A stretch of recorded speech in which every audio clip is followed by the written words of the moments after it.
Hello everyone, welcome back to my channel. Today's video is going to be a fun one because we are going to be discussing my top 10 eyeshadow palettes. If my collection completely disappeared tomorrow, these are the 10 palettes that I would pick to have again. I saw Kelly Gooch do this video. I'll link her video down below. I really enjoy her videos. I feel like she has a lot of creative video ideas, so I take a lot of inspiration from her. Before we get into it, I just want to give an honorable mention to the palette that I have on my eyes right now. It was a tough one, but it didn't make the top 10. It was close though because I really love this color story. It's the ColourPop Blue Moon palette. I really love this thing. I think that all of the shades are so incredibly beautiful. Actually, I'm gonna add some to my inner corner. Forgot to do that. I'm just taking this shade, the light one that shifts blue. Oh yeah, that's pretty. I love that.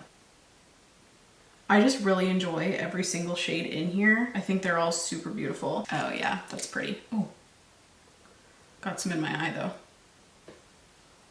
Just quickly for this look, I used the shade Daba D in the crease and then blended it out with this shade Moonlight. And then I used Billie Jean, and then I did a little bit of shadow liner with this dark navy called Clued In. So yeah, just a quick honorable mention for this palette. I really love it. I just really like blues, and these tones of blues, oh, I really like it. Okay, so just an honorable mention for that guy. I guess we'll just get into it. Honestly, these palettes are not the ones that I was expecting to pick. There were a couple of very obvious ones to me. I'll probably go through those ones first, and then I'll throw in the curveballs that I surprised myself with picking. So yeah, I have all 10 here, and I mean, let's just get into it. I feel like I ramble in intros and I shouldn't. No one cares that much about my life. Let's just get into the eyeshadow. That's why you're all here. The first one was my first pick. It was the most obvious for me, hands down. It's by ColourPop. Also, you're going to see a couple of repetitive brands. I try not to pick like all ColourPop. It's just what I have the most of though. Like they send me PR, so I have quite a few ColourPop palettes, but yeah, I try not to pick all ColourPop. There are like only 2. Hey, that's pretty good. And the honorable mention, but still, 2 in the top 10 is pretty good considering almost half my collection is ColourPop. Anyway, so the first palette that I picked is the Stone Cold Fox. I just love this palette. I really do. I am very much a lover of cool tones, especially on myself. I just feel like they're more flattering than warm tones on me. Warm orangey tones do make my eyes pop a little more, but I'm so fair that sometimes I feel like they can look a little bit harsh. And I just love like the bronzes, like this shade Baby Doll here. Ugh. It's so incredibly beautiful. Here, let's swatch it. I'll probably do a couple swatches since there's only 10 palettes and my videos are normally like half an hour long anyways. But yeah, I just really love like the cool tone bronzes. That's like my jam. My favorite colors. Oh yeah, I love that shade. I dig it. Oh, so pretty. And here are a couple swatches of my favorite shades in the palette. I really love the cool tone bronzes. I think they're so incredibly beautiful. When I first got this palette in PR, I'll be honest, I did not think I was gonna like it more than the Bare Necessities palette. In theory, I was always like, yes, I like warm tones more, warmish neutral tones, but in practice, the cool tones are the ones that get me. So I definitely do like cool tones more, and I didn't expect to love this palette as much as I do. The only 2 that I don't really reach for are like the 2 really gray tones in here. The bright silver, I don't think I ever use. It's just feels kind of 2000s to me, early 2000s, with the black in the crease that's hardly blended and then the bright silver on the lid. I feel like that's kind of the vibe I get. So those are the only 2 I don't really use in the palette, but everything else I think is so incredibly beautiful. I reach for this palette way more than I ever thought that I would. If you ever see me rocking a cool toned look, there's a good chance, like almost 100% certain, that I've used this palette in some way. I often like to use this palette in conjunction with some single cool tone shadows from other brands, like really sparkly ones that I enjoy. For example, JD Glow Good God, that Galaxy shadow is so beautiful and I love wearing that all over the lid, and I always reach for this palette to pair it with because it has some like nice neutrally purples. So yeah, I love this thing. This was my #1 pick for sure. I just think that this is my most used palette, honestly. In my day-to-day wear, this is the one I reach for. So I think that says volumes. This is my first pick for sure. For my second pick, I chose something that has a little bit more color. This palette has everything that I could ever want. The formula is good. It's very solid. I use it in almost all of my makeup looks in some way. The ones I post on Instagram that are a little more like crazy and out there, I almost always reach for this palette because it just has everything I could ever need. This is by Beauty Bay and it is the Bright Matte 42 palette. If you're in Canada, I believe you do have to pay duties on Beauty Bay. At least I did. I don't know if things have changed because that was a year ago, but like just look at all of these colors. This has everything I could ever need. So beautiful, so pretty, lots of pastels. It's just everything I need in one little, not so little, but like one palette. I find if I want to do like rainbow looks, I reach for this a lot. My favorites are the pastels because that's just what I naturally gravitate towards. I really love like the light purple, the light blue. I wish there was like one more blue that was a little bit lighter, but the pastel pink is beautiful. This really light green, oh, so pretty. I just love it all. I love this palette. I think this was such a good purchase for me. At first I was a little hesitant to buy it because I'm like, I have so many rainbow shades. I don't have so many rainbow shades all in one. So that's why I would reach for this, because I could seriously create anything that I ever wanted to create with this palette alone. It has neutrals. It has everything I need in terms of matte shades. And I also find myself pairing this again with a lot of my single shadows from different brands because I can just put one of these matte shades that I'm looking for in the outer corner and then take my finger and apply a single shade all over my lid and I'm good to go. I find this so helpful, so handy. It is a little big, like I wouldn't take this traveling, but if you really enjoy color but you don't want to spend like a ton of money, this is a great option because it just has everything in one. I think it's like $40 Canadian. I don't know actually. Let me look it up. Oh, so it's 20 US dollars. So maybe like 35 Canadian dollars approximately. Yeah, okay, 33.75 Canadian. That's not bad at all. If you're even wanting to, you know, dip your toes into more colorful shades, I feel like this is just a really good purchase because it just has everything you need and it's pretty affordable. So yeah, this was my second pick. This plus the Stone Cold Fox, honestly, just these two, I feel like I would be set for a ton of different looks. So after those two, those were like my two staples for sure. I kind of like, I don't know, I just went for things that I often reach for in my collection or ones that I think are very unique to my collection, ones that have shades that I don't necessarily have a ton of and ones that are just functional. Anyway, I chose them all for different reasons. Let's just get into it. I'm so surprised at myself because I chose both of my Natasha Denona palettes. I chose the Sunrise palette. This is what it looks like. So beautiful. And I'm surprised I picked this because honestly, I don't reach for this as much as I should, but the color story just speaks to me in so many different ways. I think it's so incredibly beautiful. I don't know what it is, but something about this like magenta paired with all of these warm tones and then a pop of purple, just,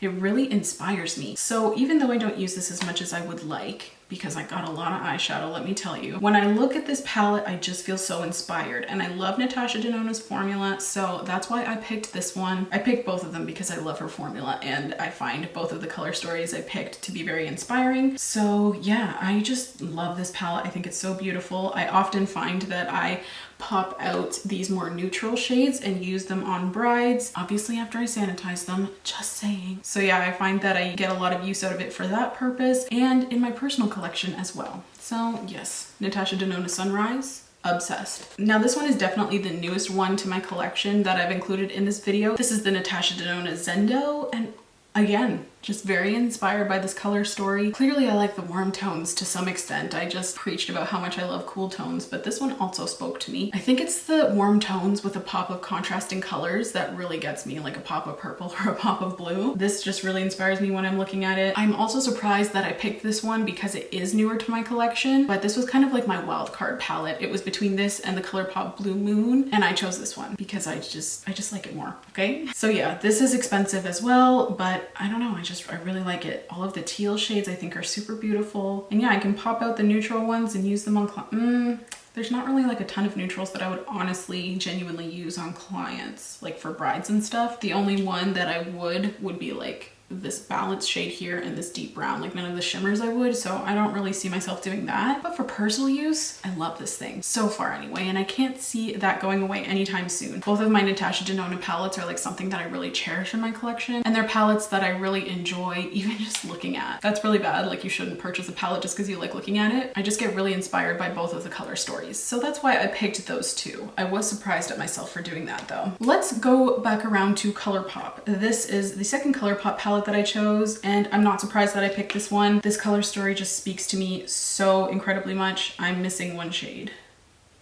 That's okay, whatever. It's the ColourPop Raw Beauty Kristi at Forest Sight palette. I am not surprised that I picked this palette. There's a deep blue that goes in here. I used it to dupe the Year Golden palette that ColourPop launched. I will link that video in the cards up above. It should be posted by now. I put this one back, but then I also forgot that this one was missing too, so. I really love jewel tones, so this bottom row really speaks to me. This deep purple also really speaks to me. I find it so incredibly beautiful to look at. I just love jewel tones. I'm really inspired by that kind of color story, and I have found that I've gotten quite a bit of use out of this palette, more than I thought I would, honestly. I do find the color story very unique. I really like a lot of the shades. I really like that the palette is mostly matte. I find when there's pops of jewel tones in a palette, I'm so much more drawn to it, and this one kind of saves me from purchasing those palettes because I already have all of these pops of beautiful jewel tones that I can just pop out of these palettes and use to dupe others. So that's why I've been really loving this palette. The only shade that I'm not really a fan of is this sparkly black down here called Let It Rain. It's just not my favorite. I don't usually go for those types of colors. Everything else I find incredibly beautiful, incredibly inspiring. Yeah, that's about it. I really love it. Obviously, I love all of these because they're in my top 10. The next two are a little boring. This one is by Fenty Beauty, and I'm surprised I picked one of these, honestly. This is a Snap Shadow palette. It's a 6-pan, and this is in shade number 1, True Neutrals. I think these palettes are incredibly underrated. I think I included this in my products that I think are incredibly underrated video. I'll link it in the cards. I find that these shades are so incredibly beautiful. The metallics aren't super reflective, but I find for every day that's okay with me. I don't mind just like a wash on the lid of more of like a satiny formula. It's a shimmer, but it's not the most reflective shimmer, if that makes sense. I just love this color story. It's very neutral, perfect for every day for someone of my skin tone. They do have a deeper neutrals one, which I also like, but again, it's just not suited to my skin tone. So that is number 3, I think, the deep neutrals palette. These matte shades in here are simply the most blendable shadows like ever. I don't know why more people don't talk about them, honestly. Maybe because the color stories aren't the most exciting. I do have some really pretty, more exciting ones though, so I don't know. I don't get why people don't talk about these more. They're small, they're concise, they're perfect for travel, they're pretty, the formula is incredibly good. You don't get a lot of kick up, which is definitely interesting. Like, they are a bit of a stiffer formula, but not in a bad way, just in a way where they're not like Anastasia Beverly Hills, for example. Their shadow formula is incredibly powdery, whereas this one's not. It's more stiff, it's more firmly pressed, so not as much powder goes everywhere, which I personally appreciate, especially if I'm on the go, like if I was taking this for travel or something. So yeah, for functionality purposes, that's why I included this one in my top 10. It's so functional, it's perfect for travel. I wanted to include something that was a little bit smaller because everything else is at least 12 pans in this little top 10 thing. So I wanted to include something a little bit smaller for days where I'm looking for more functionality versus creativity. So yes, Fenty Beauty Snap Shadows, number 1, True Neutrals. Yes, True Neutrals. Mwah. Chef's kiss. Amazing. And a fantastic thing about this product is if you like more than one color story,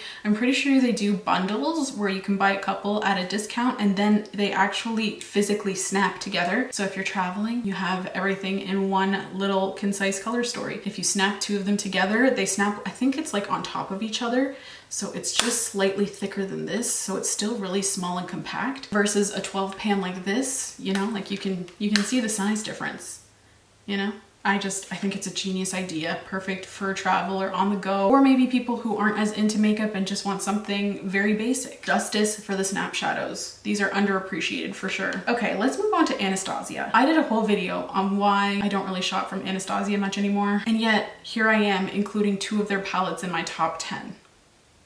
The logic isn't there. Well, I guess it kind of is because these are older palettes that I really loved. And if they continued these types of color stories and concepts, I don't think I would have made that video, just saying. So the first one is the Soft Glam palette. This is just a classic. Mine is very much well loved. You can see a hit pan on, is that 3 shades? I mean, that's awesome. So yeah, I really love this palette. I think it's super beautiful. It's the perfect palette for a soft glam look. you know, it's appropriately titled. I don't know, I just really like it. I think all of the shimmers are super pretty. There's not a ton to say, honestly. It's just a neutral palette, but I really enjoy the formula. Even though these are a little more powdery, you can see in comparison to the Fenty. That being said, I definitely have used the Anastasia one more, but you can see how much dirtier this is because of the kick up in the pan versus something like this that's more stiff and firmly pressed. The shadow just doesn't fly everywhere with this formula, whereas it does with this. So if that bugs you, I don't know, be aware that these shadows are very loosely pressed and very soft, and they're also incredibly pigmented. They are easy to work with. I just find that there is some fallout when you apply, unless you're super careful. But yeah, other than that, I just find that this palette is so incredibly beautiful.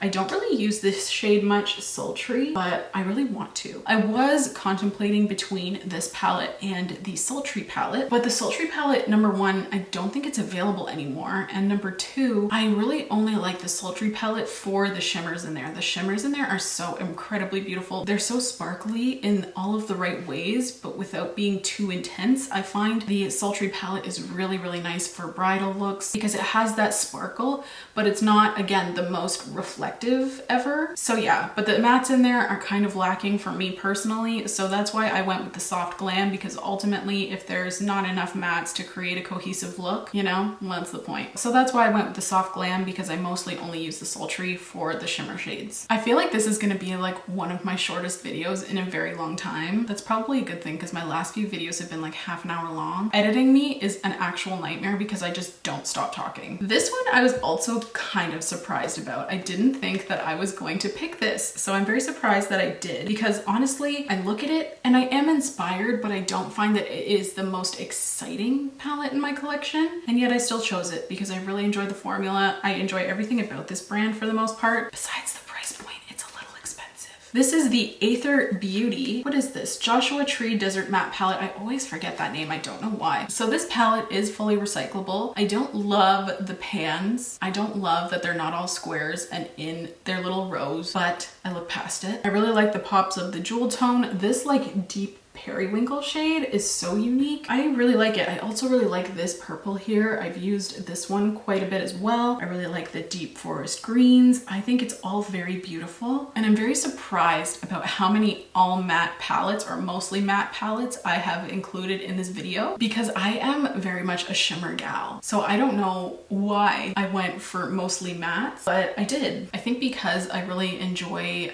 shimmers in single form, so I can just pair them with an all matte palette. I think that's why I kind of went for all matte palettes. It's just food for thought. It was an interesting exercise. I surprised myself at what I picked, but yeah, I went for this all matte one. The formula on this is so incredibly beautiful. I really like that mustard too. Oh, see, just looking at this palette, I do get very inspired. The only thing is it is a little bit more expensive. I'm pretty sure that their shimmer formula, there's none in here, but I know that a lot of their eyeshadows are infused with crystals. So I think that's interesting. I think that's very trendy. I'm not really one to be into crystals, so I don't personally really care. But you know, each crystal has like their own specific purpose. So if you're really into that, maybe check out these palettes, because it's kind of a fun way to incorporate two worlds, crystals and eyeshadow. And yeah, the owner reached out to me to send me a few things. This was sent to me, but I have no obligation to talk about it, and I just really enjoy it. The owner was incredibly sweet, so kind. I think all of their stuff was on sale because one of my friends, she was a follower, but she turned into a friend. Hi, Caitlin. She pointed out that they're actually removing the E in their name, so it's going to be Athr in a different spelling. So I think that's why all of their stuff has been on sale at Sephora. I hope that it still is, because you know, it is a bit of a pricier brand, so you could definitely get some things on a discount. And yeah, I just really like what they stand for. It's fully recyclable, good quality, not problematic. I like it. I like it a lot. Okay, these last two really surprised me. We'll go for the second Anastasia palette. This is the Riviera palette. Love it. And I'll be honest, the main reason why I picked this palette is because it is incredibly unique. I don't have anything like it in my collection. That's how this has survived so many declutters, because I just don't have a lot of shades like it. In particular, we're gonna get real nitpicky. I don't have anything like this shade. I don't have anything like this shade. I don't have anything like this shade. I don't have much like the hot pink or this shade or this shade. The neutrals, Yeah, I have. The bright pops, I feel like I don't really have much of it. And I just really like this color story. It still inspires me quite a bit. I haven't used this palette in a hot minute, which is why I was surprised that I chose it. But I still get very inspired by looking at it. And I think that the formula is really, really beautiful. I've created some awesome looks. Like some of my favorite looks have come out of this palette. So again, that's why I picked it. I'll put a couple here, just a little, you know, self-plug, self-promo, if you will. You can follow me on Instagram if you like those looks. I do post them, not nearly as frequently as I used to because I'm focused more on YouTube now. I still post some creative things from time to time, and I just find this is such a pretty and unique color story. Really love it. I like the theming. All of these shades are like sea inspired. So we have Yacht, Seychelles, Seaside, Inheritance, Mediterranean, Monte Carlo, Bahamas, Coastline, Cabana, Estate. I really like the theming. I really like that the packaging is, you know, kind of nautical looking with the blue and white stripes. I feel like if Anastasia kept up with this kind of stuff with a clear theme, something trendy and something unique to my collection, that would make all the difference and I would definitely purchase. I feel like their newer launches, in particular, I'm thinking about the Norvina line. Everything is kind of all over the place. The color stories really confuse my eye and they don't have a set theme. Like, for example, Norvina Volume 3, I think, is the orange one with all the butterflies, but it's literally just called Norvina Volume 3. Like, there's no theming. I don't think any of the shades, yeah, the shades don't have names. It's just like A1, A2, A3, so it's supposed to be like pro, but that's not fun, you know? As a consumer, I don't want that, and that's not something I would use for my pro kit anyway. Number one, it's too big. Number two, it's too colorful. You know, it's just, I don't know. I don't really get it, but this I understand. I think it's so pretty. The theming's on point. The colors are unique. This is one of the last Anastasia Beverly Hills launches that I actually enjoyed. This and the Jackie Aina palette was the last one for sure, but this was the second last, so I still love it. I'm probably gonna keep it forever just because I love it so much. And the last one, also surprised I picked this. Honestly, I'm surprised at myself for this whole video. This one I'm also surprised at. It's the Kylie Cosmetics Sipping Pretty palette. I don't know why, because it has a lot of neutrals, but this color story just gets me excited. I don't know what it is. It's probably the hot pink, maybe. I don't really know. I'm pretty sure you can't. Trent's home, my roommate. Why are you so loud? You're literally a tornado. Is there something for me? I have mail. Be right back. Thank goodness I'm almost done filming because my tornado of a roommate just got home and it was not an exciting package for me. It was just a bunch of cotton rounds. So anyways, I don't even know where I was. I know I was talking about my last palette, which again is the Sipping Pretty by Kylie Cosmetics. I'm not sure if you can get this anymore because their website is like completely closed. Yeah, so that's not on the website anymore. I guess you can't get it. Now I feel bad, but I still love it. This would still be the one I pick, honestly. I guess I also talked about the Riviera, so I shouldn't feel too bad. I just really love this palette. I think this color story is really pretty. I really like this purple shade. And I'm surprised that I picked this one as well because it is very neutral with two pops of hot pink, a purple, and a blue. So like it's not, I don't know. It's not the most interesting color story. Like I wouldn't say you need it, yet it's in my top 10. I just really love every single look I've created with this. I think it's so incredibly beautiful. I'm thinking of one look in particular. I'll post it here that I love. And I just find these shadows are super blendable. I think this is the best formula that Kylie has dropped in her cosmetics line, even though it is gonna be rebranded. I guess we'll see if the eyeshadow formula will change. I just find the mattes in here are so incredibly blendable and I really love all the shimmers. Everything performs really, really nicely. So yeah, this is the Sipping Pretty by Kylie Cosmetics. I will probably keep this one as well for probably too long. It's already probably expired. I got this a while ago. Anyway, so yeah, this is my last palette. This is number 10. So I think that is everything for this video. It's probably gonna be a shorter video. Sorry about that. Am I sorry though? It's probably for the best. You guys probably get annoyed with me talking for 30 minutes, which I understand. So you're welcome, shorter video. So yeah, it is currently Saturday and I'm going to go enjoy my weekend, except not really because I am going to upload a video right after this. So I'm gonna be inside all day working. So yeah, thank you so much for tuning in and thank you so much for watching if you've made it this far. Please don't forget to subscribe if you want to. If you don't, that's okay. I just really appreciate you being here. It helps out my channel so very much by you watching, so thank you. Please leave any video requests you may have in the comment. Debbie! Where was I in my outro? I don't even remember. Please leave any video requests you may have in the comments down below and I will see you in my next video. Bye guys! Wow, this video was a mess.